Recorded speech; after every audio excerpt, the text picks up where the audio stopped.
Engine temperature's running right at 170. I love the digital gauge, 171. I do run 170 thermostats in here, just give me a little extra cushion on my temperature. Voltage is 13.9. Oil pressure is about 42, 44 psi going down the highway. Got almost 120 psi of air pressure for the brakes. We're cruising right now 65 miles an hour.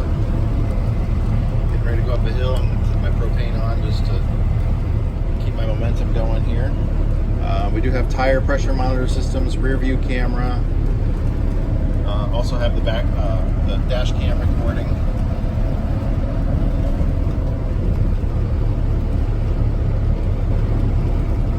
Flip my propane off. Going 68 miles an hour. And my tachometer does not work.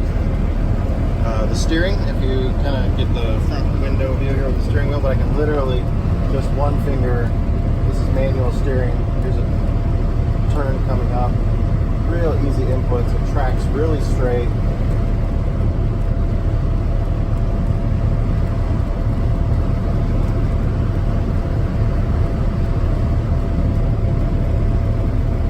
Got a car passing us, so a little wind pushing the rear. But it does for 1947 bus. She handles real good on the highway.